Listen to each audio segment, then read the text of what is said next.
देखिए latest episodes बिल्कुल ad free.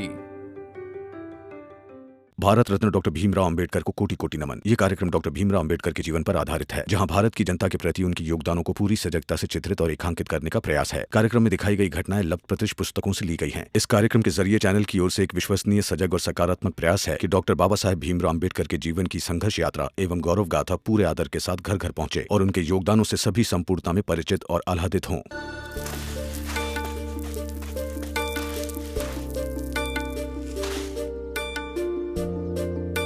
करुणा बाला राव सकपाल। देखो ये मिट्टी है और तुम्हारा काम है इस मिट्टी से कंकड़ चुनकर निकालना।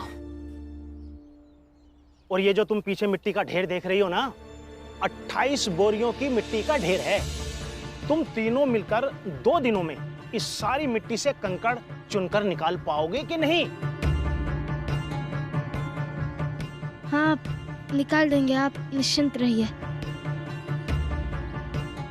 तो फिर शुभ काम में देरी क्या, फटाफट शुरू हो जाओ। बल्लो,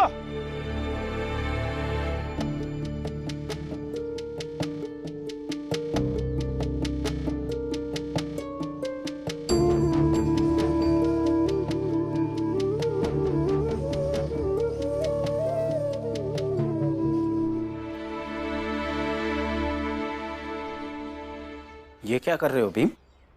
ये सब जोड़कर कुछ रास्ता निकालने की कोशिश कर रहा हूं भैया। तो तुम्हें लगता है कि अगर तुम इन टुकड़ों को जोड़ लोगे तो बाबा केस जीत जाएंगे? पता नहीं, लेकिन कोशिश कर रहा हूं। देखो भीम, तुम्हें अच्छे से याद होगा, ऐसे मसलों पर मैं पहले भी तुम्हारी मदद कर चुका हूं। अंग्रेज अफसरों के बीच कुछ लोग मेरे परिचित हैं, उनसे कहकर मैं ये केस रुकवा सकता हूं, अगर तुम चाहो तो।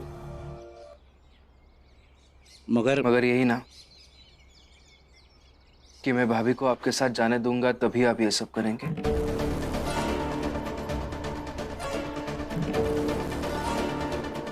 हाँ, तो फिर भैया आप हमारी मदद ना करें तो ही सही। और वैसे भी मैं चाहता ही नहीं हूं कि ये केस रुके, क्योंकि अंत में वही जीतेगा जो सही होगा। और भैया आपने ऐसा सोचा भी कैसे कि ये भीमराव कानूनी लड़ाई रोकने की पैरवी करेगा?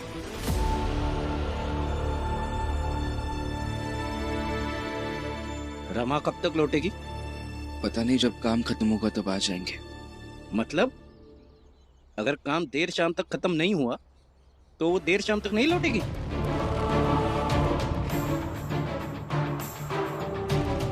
नहीं,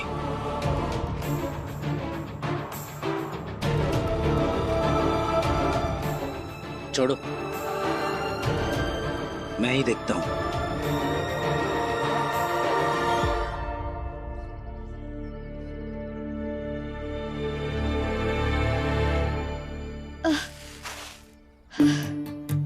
देखना रमा, ऐसे वाले लोग हमसे कैसा कैसा काम करवाते हैं। मिट्टी से कंकड़ निकालना, घर की साफ सफाई करवाना। अगर हम गरीब लोगों को ये काम मिला होता ना, पूरे घर परिवार के साथ मिलकर खुद ही कर लेते।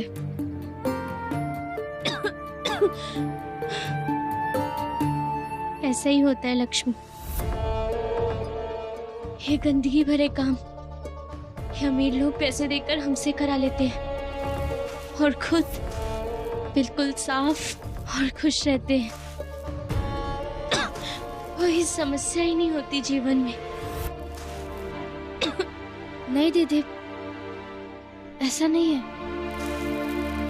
हर किसी की कुछ ना कुछ समस्या होती होगी, बस समस्या से जूझना जिसे आ जाएगा ना, वो व्यक्ति खुश है, फिर चाहे वो गरीब हो या फिर अमीर। देखा ना दीदी, अगर आप ऐसे ही हमारे साथ रहेंगी तो रमा से ऐसी अच्छी अच्छी बातें सीखने को मिलती रहेगी। ये रमा भीम भाव से ज्ञान लेती है, फिर दुनिया भर में बांटती है। दीदी आप भी ना।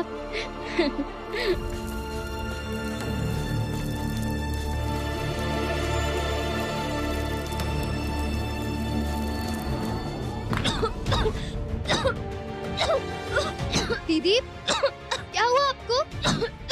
दीदी दीदी सांस लीजिए। दीदी क्या हो रहा है आपको?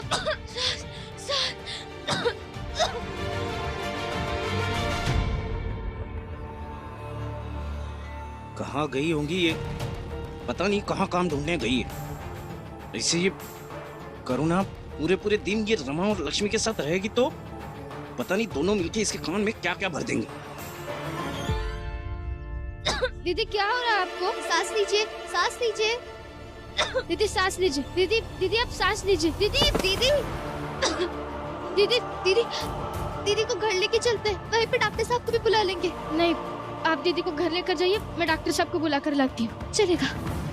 कहाँ?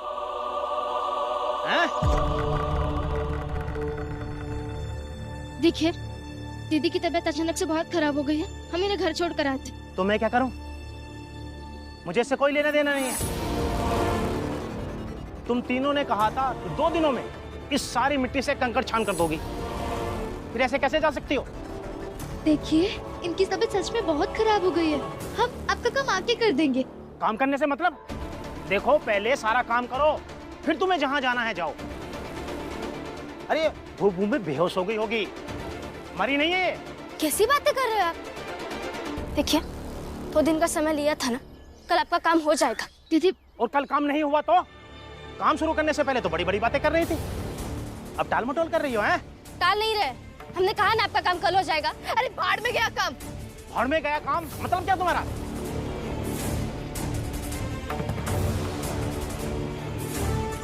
करुणा, करुणा क्या हुआ करुणा को? पता नहीं वाला भैया, अचानक से बेहोश हो गई बस। मैंने कहा था ना तुमसे, इससे काम नहीं हो पाएगा। करुणा भैया आप दोनों इन्हें घर लेकर जाइए, मैं इनसे बात करके आती हूँ।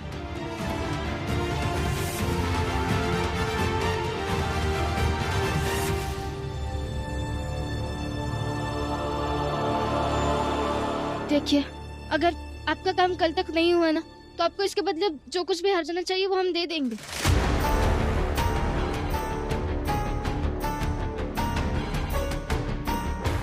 तो ठीक है जाओ, पर अगर कल तक तुमने अपना काम पूरा नहीं किया तो इस काम के तो मैं तुम्हें पैसे दूंगा ही नहीं, और अगले 1 महीने तक तुम तीनों मेरे लिए मुफ्त में मजदूरी करोगी। बोलो शर्त मंजूर है?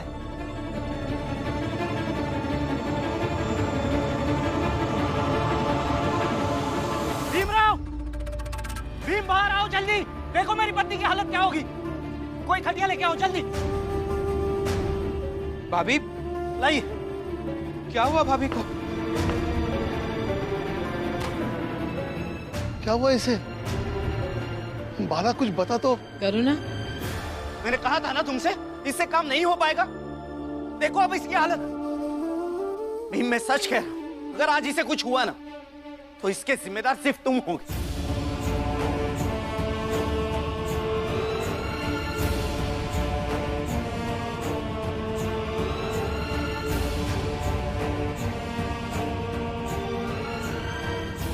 ये रही दीदी।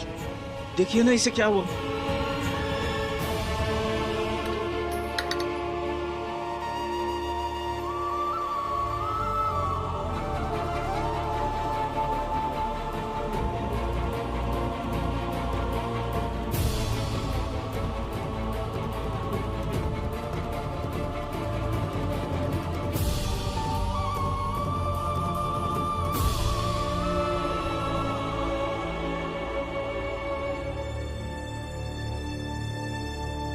देखिए अभी तो मैं कुछ कह नहीं सकती, इनकी हालत बहुत ज्यादा खराब है।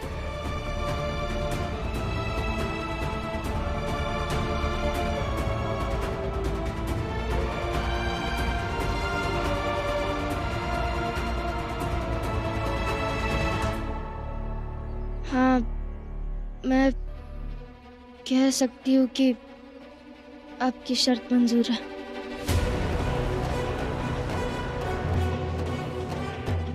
तो फिर ठीक है, आओ मेरे साथ।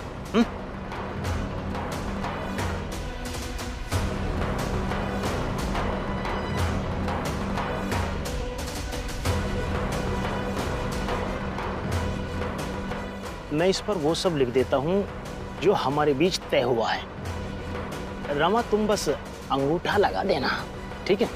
दीजिए, मैं लिखकर हस्ताक्षर कर देती हूँ। क्या तुम्हें पढ़ना लिखना आता है? हाँ, भीमराव अंबेडकर की पत्नी हूँ। उन्होंने अपना पूरा जीवन शिक्षा को समर्पित कर दिया है। तो अब उनकी पत्नी ऐसे अनपढ़ रहती तो अच्छा लगता क्या? दीजिए। हाँ, ये लो।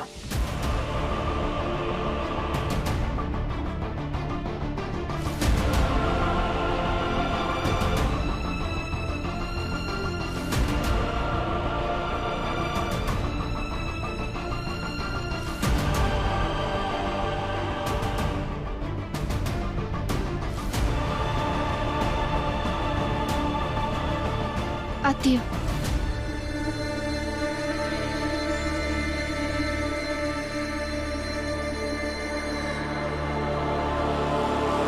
जैसा कि आप सब बोल रहे हो, ये मिट्टी के पास काम कर रही थी, तो ज्यादा संभावना ये है कि धूल को बर्दाश्त नहीं कर पाई होगी और खांसते खांसते बेहोश हो गई।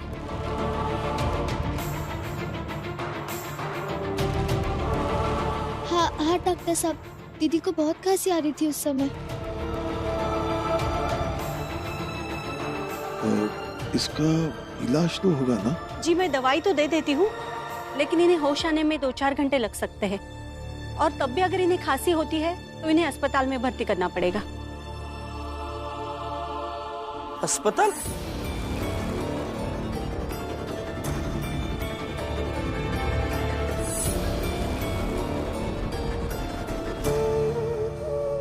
जेब में एक आना नहीं है, अस्पताल में कैसे भर्ती करेंगे?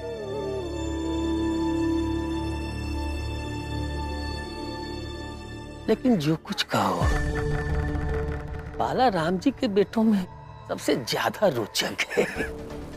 ऐसी ऐसी हरकतें करता रहता है जिसे देखकर मजा बहुत आता है। बिल्कुल सही थे बाबू।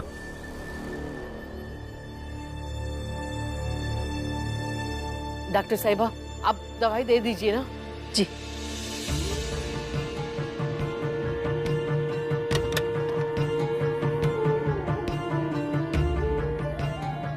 लक्ष्मी,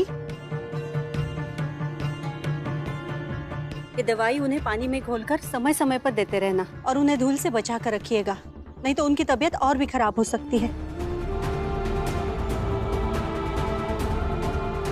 कल तक तुमने अपना काम पूरा नहीं किया तो इस काम के तो मैं तुम्हें पैसे दूंगा ही नहीं, और अगले 1 महीने तक तुम तीनों मेरे लिए मुफ्त में मजदूरी करोगी।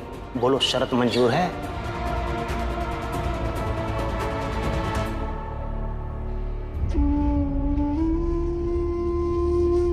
डॉक्टर साहब, अभी दीदी की तबीयत कैसी है? वो ठीक हो जाएंगे ना? हाँ, वो ठीक हो जाएंगी, आप चिंता मत कीजिए। और बाकी सब कुछ आपके घर वालों को बता दिया है। मैं चलती हूँ। धन्यवाद।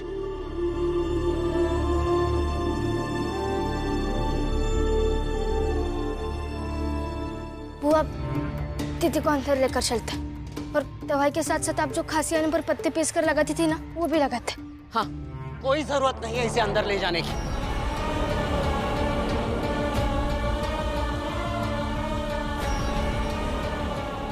डॉक्टर ने दवाई दी है ना, उससे ये ठीक हो जाएगी। और अब जब ये ठीक होगी ना, तो ये घर के अंदर नहीं, मेरे साथ चाल के बाहर जाएगी। मैं ऐसे अपनी पत्नी को यहाँ भरने के लिए नहीं छोड़ सकता। लक्ष्मी, दवा को पानी में मिलाकर बहू को पिला दे, जा जल्दी। इसकी बकवास तो चलती रहेगी। जा। बकवास? तुम अपने बाबा को समझाओ, बकवास मैं नहीं तुम करते हो। मैंने पहले भी कहा था ना तुमसे, इसे ऐसे काम की आदत नहीं है, इसकी तबीयत खराब हो जाएगी, लेकिन तुम नहीं मानते। देख लो इसकी हालत, कौन है इसका जिम्मेदार?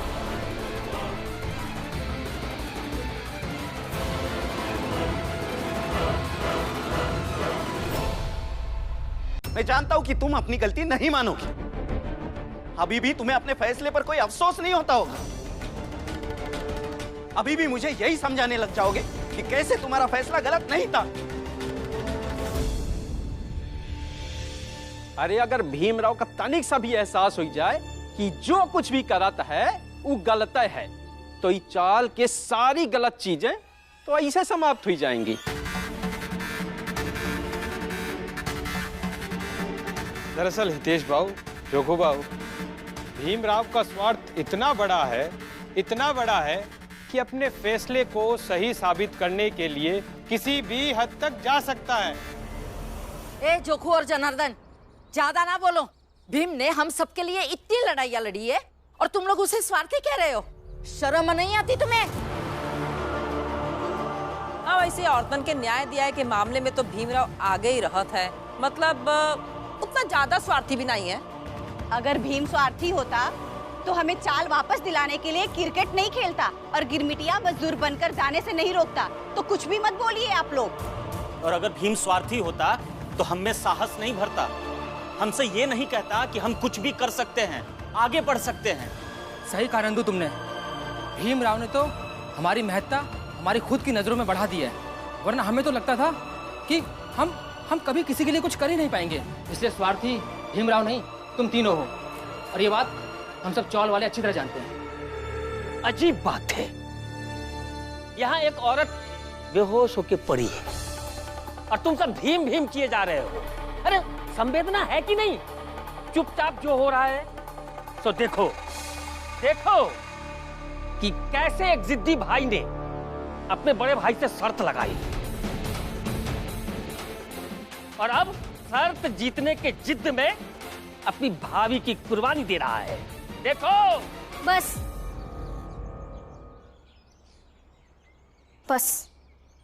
बहुत हो गया। आप सबको लगता है ना कि मेरे पति स्वार्थी है और यहाँ जो कुछ भी हो रहा है वो फालतू है। बाला भैया, दीदी को जब होश आ जाएगा ना तो अपने साथ लेकर जाइए दीदी को यहाँ से। लेकिन रमा, और आप नहीं रोकेंगे? क्यों नहीं रोकूंगा रमा? 2-4 लोगों के कह देने से मैं मेरा इरादा, मेरा लक्ष्य बदल दूं? और रहा सवाल मेरे और बाला भैया के बीच लगी शर्त का, तो ये सिर्फ शर्त नहीं है रमा, ये एक लड़ाई है जिससे ये सिद्ध होगा कि मर्दों को अपनी पत्नी के साथ कैसा व्यवहार करना चाहिए। रहने दो रमा, तुम्हारा पति कभी किसी की सुनता है क्या? हर हाल में अपनी बात को साबित करके ही रहेगा। आप अंदर चलिए। लेकिन अंदर चले जाने से बात खत्म नहीं होगी रमा। चलिए।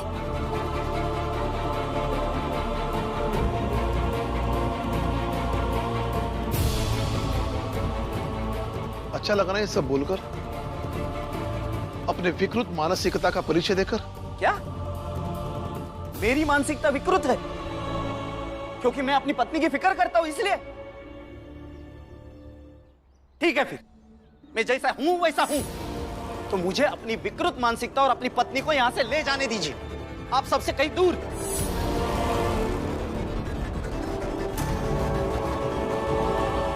ये क्या कर रही हो रमा तुम? ऐसे हर समस्या के बीच में हाथ पकड़कर अंदर लेके आओगी मुझे, तो कैसे होगा? लीजिए, छोड़ दिए हाथ। लेकिन मुझे लगता है कि आपको दीदी को नहीं रोकना चाहिए। फिर वही बात, कैसी बातें करती हो तुम? 10 दिन का समय है, आने वाले 10 दिनों में मुझे यह साबित करना है। फिर दीदी को करने दीजिए ना, जीवन भर दीदी के साथ नहीं रहेंगे। ये शर्त आपने जरूर लगाई है, मगर अब इस शर्त को दीदी को पूरा करने दीजिए। इसलिए अब जरूरी है कि दीदी बाला भैया के सामने खुद खड़ी होकर सही और गलत की बात करे। और यही सही समय है कि दीदी अपने पति के सामने खड़ी होकर पत्नी होने का अपना अस्तित्व और महत्व बताए। और हम दीदी का बस साथ देंगे, दीदी को अपनी लड़ाई खुद लड़ने देंगे। और हमारी दीदी है ही बहुत मजबूत, हाथ में रस्सी बांधकर खींचने का हौसला रखती है।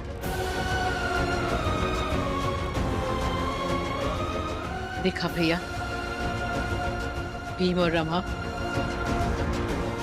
बहुत समझदारी वाली बातें कर रहे हैं।